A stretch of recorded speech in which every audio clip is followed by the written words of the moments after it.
maka berarti termasuk pembunuh, meski yang dibunuhnya sudah sampai 100 orang. Kita juga kemarin bahas bahwa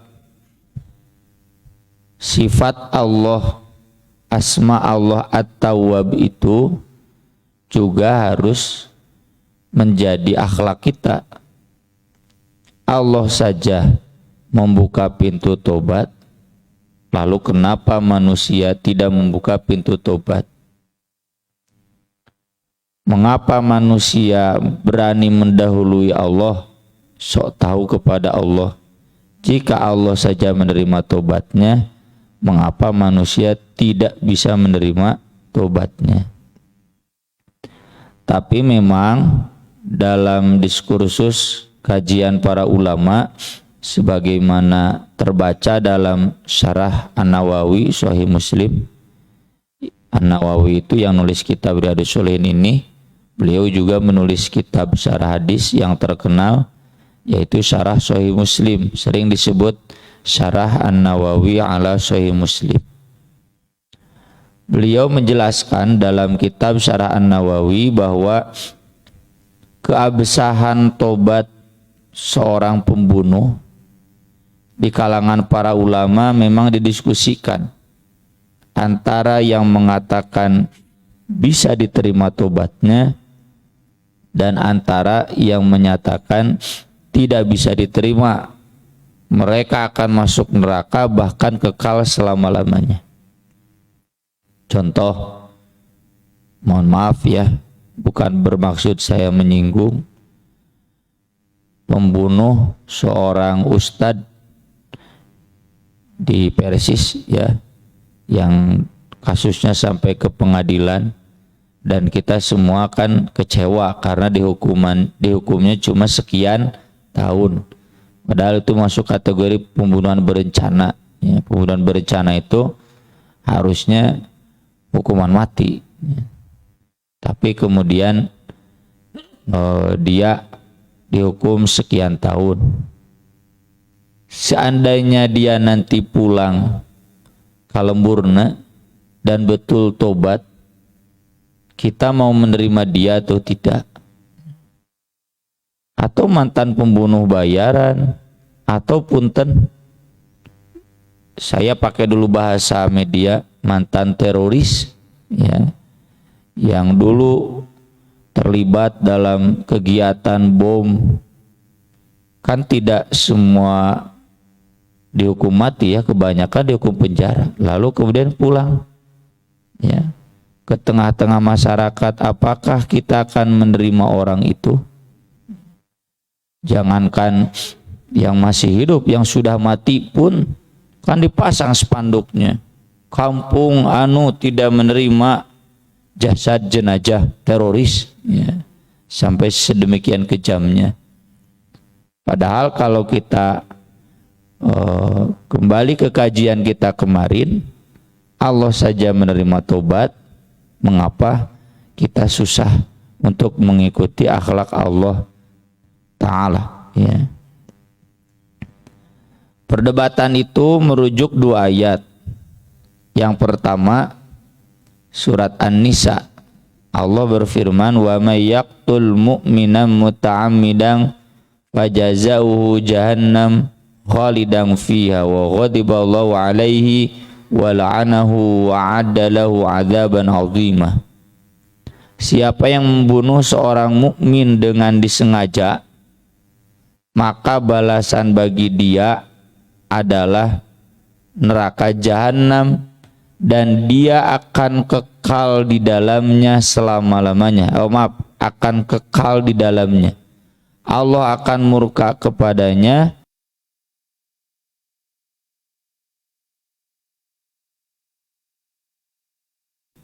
dijadikan dalil oleh sebagian kelompok yang tidak setuju pembunuh itu diterima tobatnya, atau kalaupun dia tidak bertobat maka dia ada peluang masuk surga. Bagi mereka gak mungkin.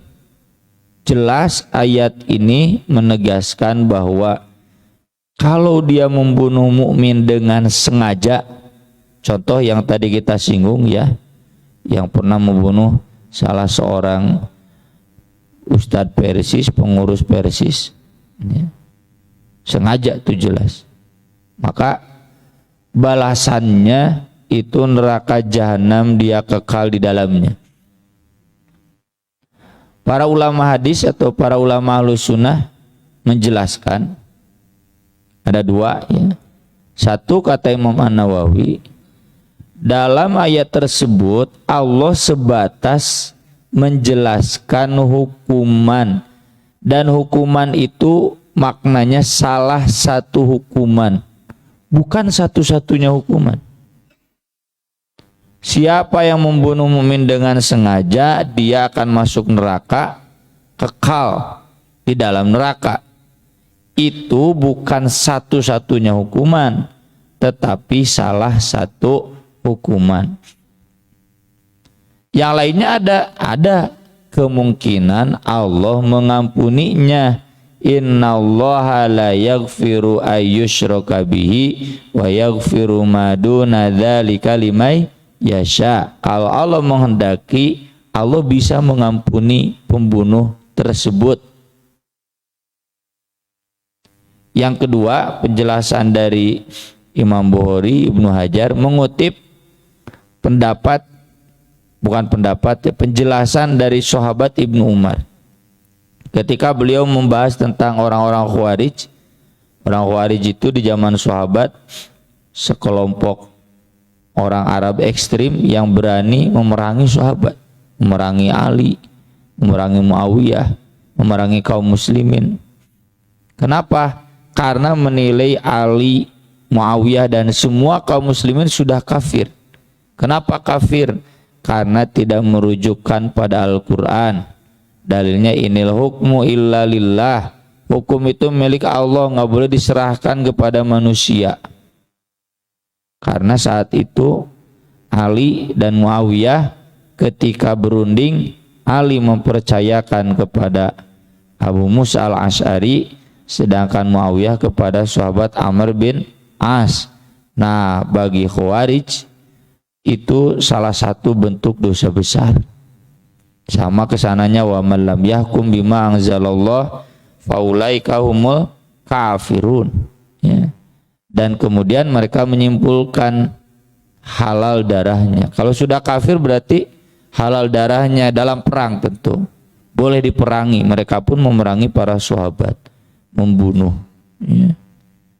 Nah, ketika menyikapi kelompok tersebut, maka Ibnu Umar menjelaskan innahum muntalaqu ila ayatin nazalat fil kuffar faja'aluha fil muslimin. Mereka itu orang-orang Khawarij yang mudah mengkafirkan sahabat, bahkan mereka mengambil ayat-ayat yang sebenarnya ditujukan untuk orang kafir lalu diterapkan kepada orang-orang Islam.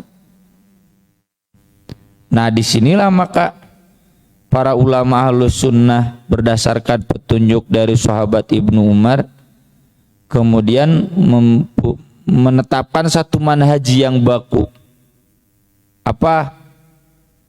Harus dibedakan mana ayat yang ditujukan kepada orang kafir dan mana ayat yang ditujukan untuk orang beriman.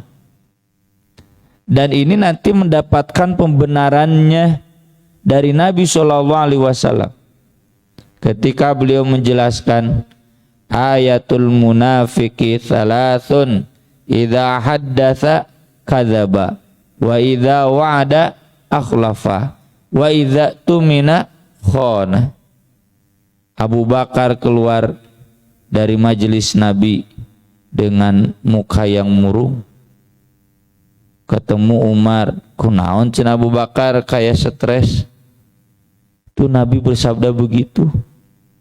Lalu ketemu sahabat lain, kenapa cenah Anda berdua enggak tanyakan kepada Nabi? Segan, takut termasuk protes, takut termasuk sami'na wa asaina, kayak Bani Israil kan, kalau disuruh sembelih sapi nanya we sapi nu kumaha, padahal nu kumaha ge kata Nabi teu nanaon. Karena nanya jadi kemudian disempitkan, jangan terlalu tua, jangan terlalu muda, nanya deui warnana kumaha, koneng keemas-emasan, nanya deui anu di mana. Wah susah. Nah sahabat itu kalau sudah dijelaskan oleh Nabi udah gak berani bertanya itu karena takut sami'na wa asaina. Tapi sahabat ini yang ketiga, hemat saya tidak apa-apa. Ini bukan bertanya protes, bertanya konfirmasi. Kenapa? Karena kata Abu Bakar, ya siapa orang yang lepas 100% dia ngomong tidak bohong, kadang hayang we nambahan teh, membumbui itu kan. Apalagi misalkan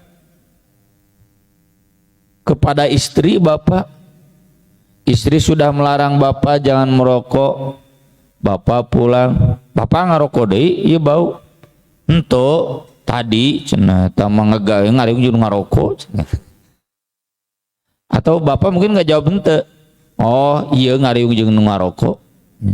Itu kan salah satu bentuk kebohongan, padahal mata nya gitu. Janji diingkari. Mana ada kita mengadakan acara tepat waktu. Lain Jumatan mah cek Ustaz Sidik Amin ge.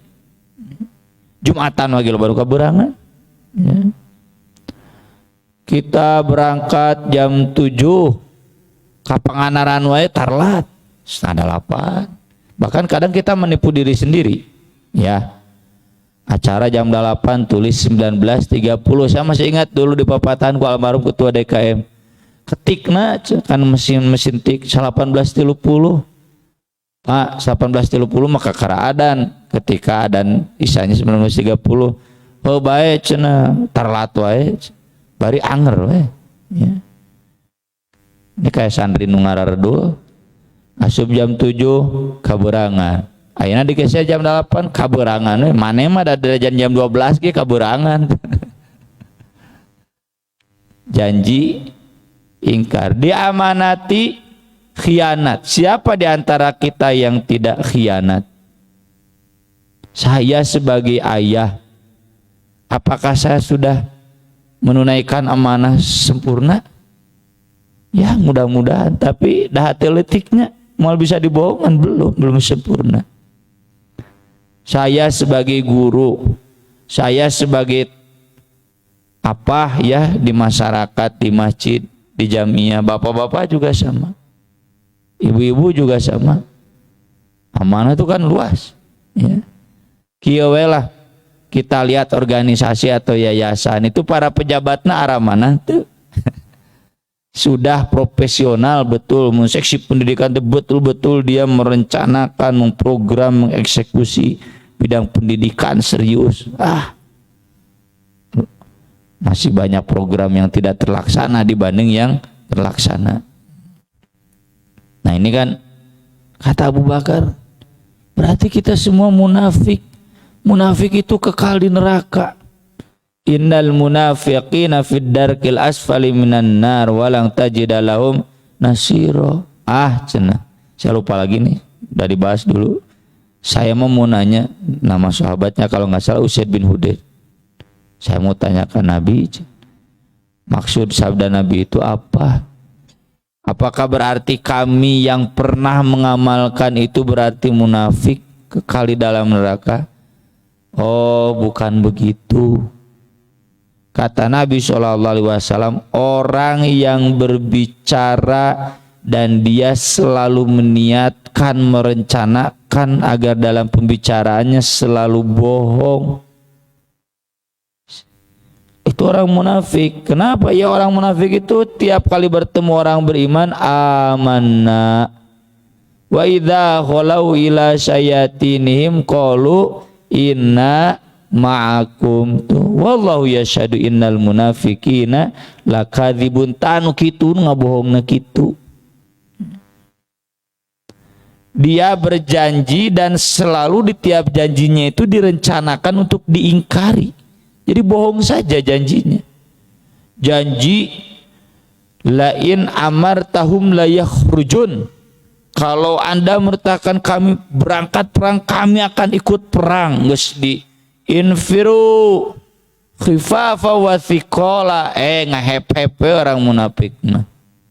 Berat dikit perang teh. Ya. Tapi ketika Nabi pulang perang baru datang amanna, kata Allah kullam tu'minu walakin qulu aslamna. Kalau mau kamu baru Islam belum iman, karena belum berani jihad. Diamanati khianat ya begitu ya, diamanati harta, diamanati apapun dia selalu berkhianat ya. Jadi kalau seperti kita kan di luar kuasa kita ya, ada ayah yang mah kita teh jadi ayah yang ideal buat anak-anak udah ya tuh. Kita itu inginnya jadi sekretaris DKM, bendahara DKM yang ideal. Kita jadi bendahara DKM deh, wah masjid teh sejahtera lah gitu.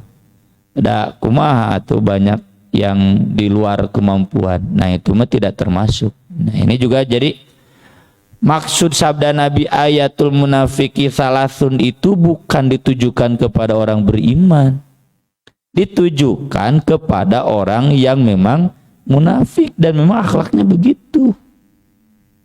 Sama ayat-ayat Quran yang menyatakan kekal di neraka itu bukan untuk orang beriman, itu untuk orang kafir. Jadi yang dimaksud siapa yang membunuh mukmin dengan sengaja maka dia akan masuk neraka kekal, yang membunuhnya orang kafir. Kalau yang membunuhnya orang Islam masuk ke ayat yang lain, wa yaghfiru ma duna dzalika liman yasha, asal tidak sampai kafir, tidak sampai ingkar Allah, ingkar Nabi ya, maka orang tersebut masih ada peluang diampuni jika Allah menghendaki. Jadi tidak ditutup pintu ampunan buat orang itu.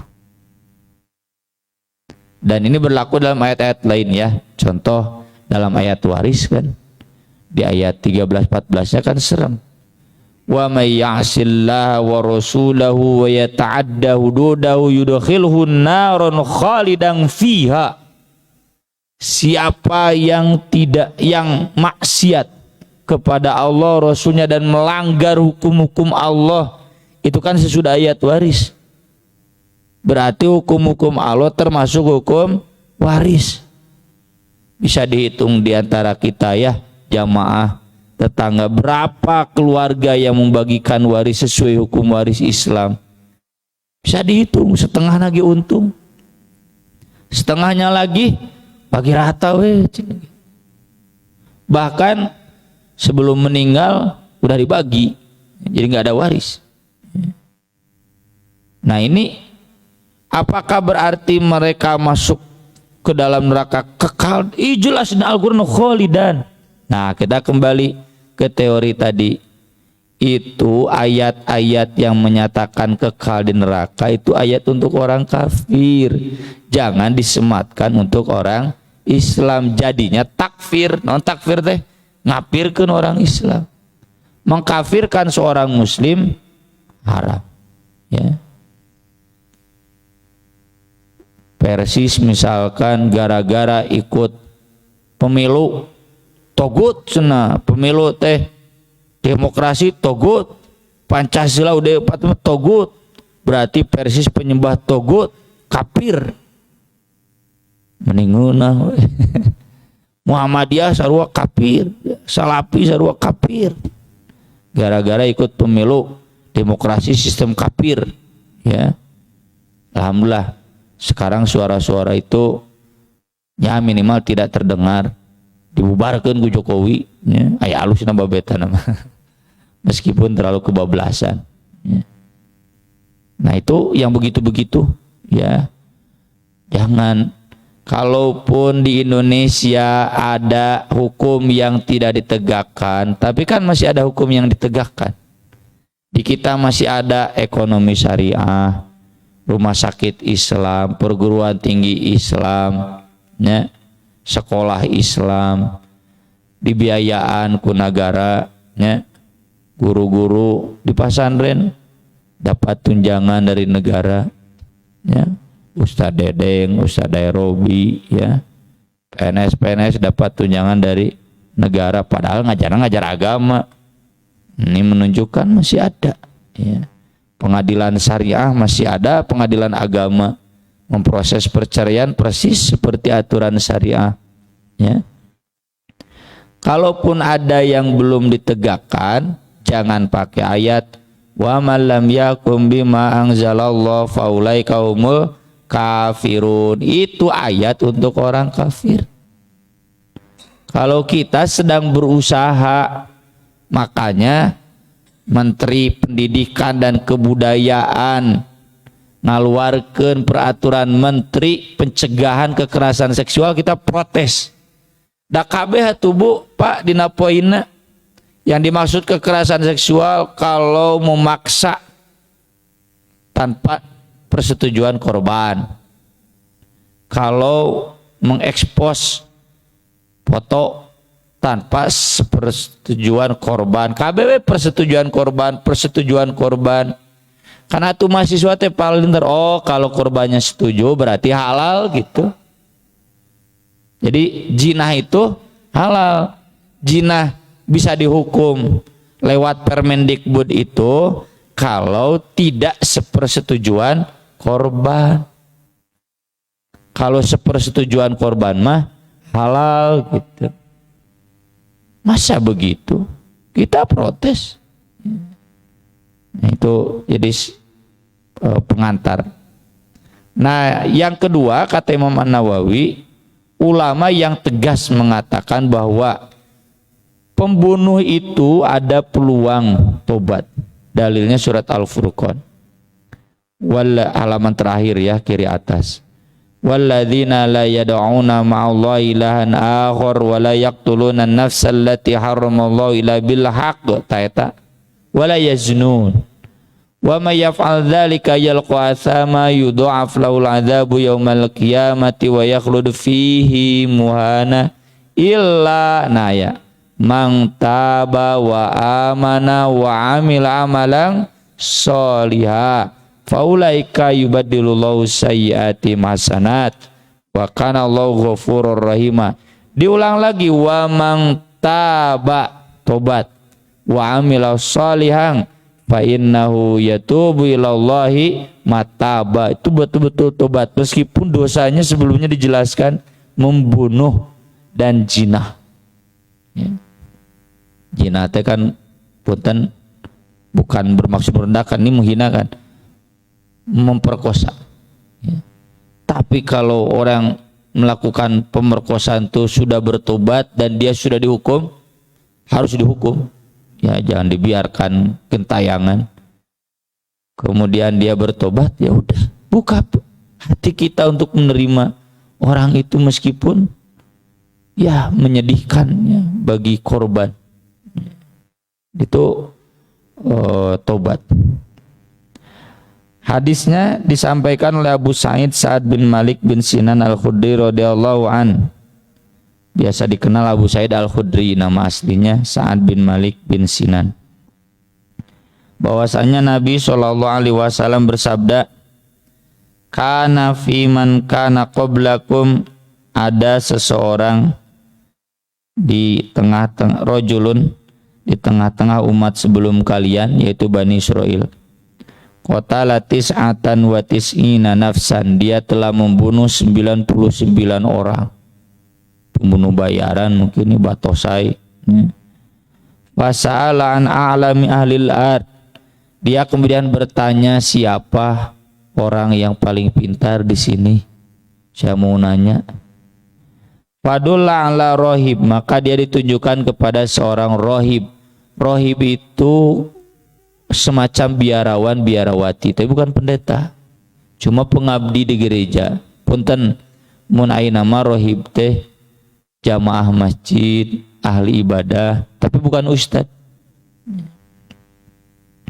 Fatahu, dia pun datang kepada rohib itu, lalu ditanyakan, innahu qatala tis'atan wa tis'ina nafsan, dia sudah membunuh 99 orang. Fahallau min taubah, masihkah ada pintu tobat untuknya? Rohib itu menjawab, la, tidak. Wah, cenah jejekeun paehan. Faqatalahu, dibunuh itu rohib, jadi jejeg 100. Fakammala bihi mi'atan.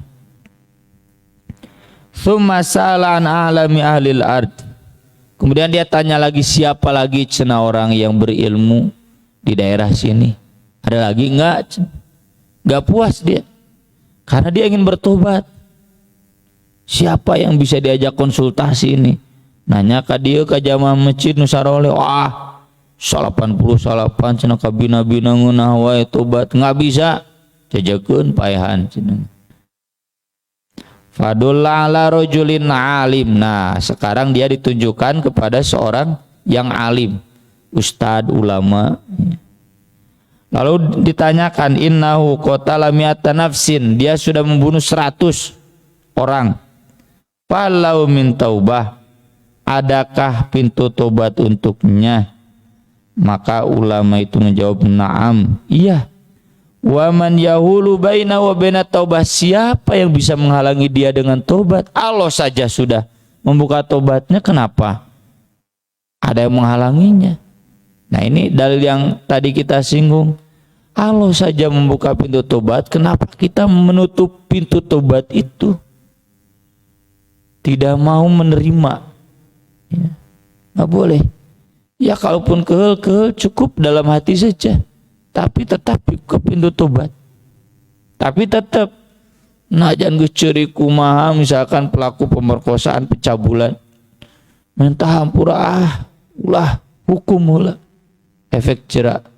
Kayak yang menghina pesantren Pajagalan banyak, wah nawarkeun puluhan juta, ngarah tutup kasus eueuh dek ratusan juta oge hukum, ya geus hukum kakara tobat baik.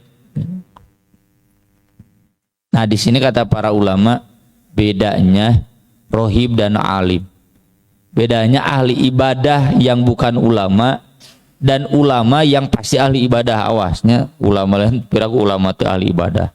Pan innama yakhshallaha min ibadil ulama. Jadi ulama itu menjawab pakai ilmu. Kalau rohib itu menjawab pakai perasaan. Nah, ini pelajaran bagi kita, Pak ya, yang tidak sampai derajat ulama seperti Ustadz Aceng, Ustadz Usman rahimahullah, ya. Kita harus merujukannya kepada ulama. Kalau ditanya teh jangan perasaan udah jadi ahli ngaji, kan biasanya gitunya. Perasaan jadi ahli ngaji, banyak yang nanya, ceplak nggak jawab. Bari kadang jawabannya kurang bagus. Ketika diprotes, ih abdi teh lulusan Tamhidul Mubalikin. Ya bangga, lulusan mu'alimin wa itu disebut-sebut. Kemudian kata ulama tersebut, intolik ila ardi kada wa kada, syaratnya kamu pergilah ke negeri ini dan itu. Fa inna biha unasan ya'buduna Allah ta'ala fa'budillaha ma'hum, karena di sana ada beberapa orang yang beribadah kepada Allah, beribadahlah kamu bersama mereka. Wala tarji' ila ardika fa inna ardus sau, jangan kembali ke negerimu karena itu negeri yang rusak. Ini jadi dalil bahwa tobat itu syaratnya hijrah. Kalau bisa hijrah tempat, kalau tidak minimal hijrah komunitas. Biasanya di kantor gaulnya dengan itu, anu sok mawa teu bener wae, ngajak nginjem ka rentenir, ngajak telat sholat, ngajak main, tumpangan. Tinggalkeun gaulna jeung ieu nu tukang ka masjid, ya, tukang zikir, tukang ngaji. Kalau nggak bisa meninggalkan pekerjaannya. Tapi kalau semuanya rusak, oh udah tinggalkan daripada kabur rusak. Ya. Saya kurang sependapat ya dengan kiai yang ceramah di kafe. Carurik, wah tuh carurik, tuh carurik kemana di kamera? Coba mesti di kamera. Syaratnya dia harus keluar EKP, diskotiknya tempat hiburan malam. EKP mati nana. Syaratnya kalau betul dia menangis, enggak seureun gawe nakal luar. Masa bekerja di tempat hiburan malam dugem? Kan maksiat tunggu. Mulai dikirna. Pengajiannya pengajian nah eta mah ngaran lagi pencitraan atau ngarasup YouTube ya. Jadi terkenal ban. Ya. Jadi guru Deddy Corbuzier. Ya, harus pindah ya. Kecuali kalau tadi tempatnya netral ya, kayak ASN misalkan polisi. Kan gak semua polisi mohon maafnya Bapak polisi. Banyak polisi yang soleh, ada orang tua santri ya di pesantren kami juga polisi soleh ya. Kemudian pantolako, dia pun pergi hatta idza nasafat thariq, baru di pertengahan jalan atahul maut, datanglah kematian kepadanya. Fahtasamat fi malaikatur rahmah wa malaikatul adzab, maka bertengkar malaikat rahmat dan malaikat azab. Apa bedanya malaikat rahmat? Nah, yang mencabut nyawanya sambil menghibur, wa absyiru bil jannati allati kuntum tu'adun nahnu awliyaukum fil hayatid dunya wa fil akhirah walakum fiha ma tashtahi anfusukum walakum fiha ma tad'un nuzulam min ghafurir rahim. Dihibur sahanu tebunga, dihibur ku malaikat. Kalau malaikat azab gimana? Yadribuna wujuhahum wa adbarahum wa dzuqu adzabal hariq, mencabut nyawanya sambil memukul bagian depan dan belakang, nyeri. Ieu teh cenah dicabut nyawanya mau sakit, mau ringan senang. Kata malaikat rahmat, ini saya yang cabut nyawanya. Kata malaikat azab, saya. Kata malaikat rahmat, ja'at taiban muqbilan biqalbi ila Allah Ta'ala, dia sudah datang bertobat mau menghadap pulang kepada Allah. Kata malaikat azab, innahu lam ya'mal khairan qat, iya tapi dia enggak punya amal soleh. Ini juga baru pertengahan jalan sanunya omengkol ya. Fatahum malakun, lalu datanglah malaikat lain fi surati adami, dalam wujud manusia biasa. Faja'alu bainahum ay hakaman, lalu dua malaikat ini udah sok menurut kamu gimana? Jadi cenah malaikat azab dan rahmat ada debatnya, ada. Dan kita nggak usah berpikir ini yang meninggal malaikat azab malaikat rahmat, pikiran mau urang, dan itu mah wilayah goib ya. Nggak usah diteliti, penelitian, disertasi ya, berapa apa cirinya yang dicabut malaikat azab, malaikat gaib, malaikat rahmat, mual mau kapanggih. Ini mah gaib, cukup diimani ya. Dan yang penting kita harus diwafatkan oleh malaikat rahmat, begitu saja. Lalu kata dia, kisuma bainal ardain, tinggal diukur saja antara dua negeri. Negeri yang dia keluar hijrah darinya dan negeri yang akan dituju. Fa ila ayyatihi ma kana adna fawalahu, kemana paling dekatnya berarti untuk itu.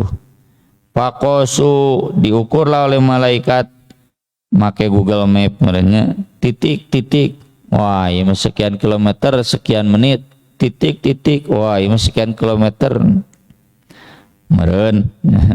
Wajadu adna ilal ardil lati arada, maka ternyata ini yang meninggal di tengah jalan itu sudah lebih dekat ke negeri yang akan dituju. Faqabadatuhu malaikatur rahmah, maka dia dicabut oleh malaikat rahmat.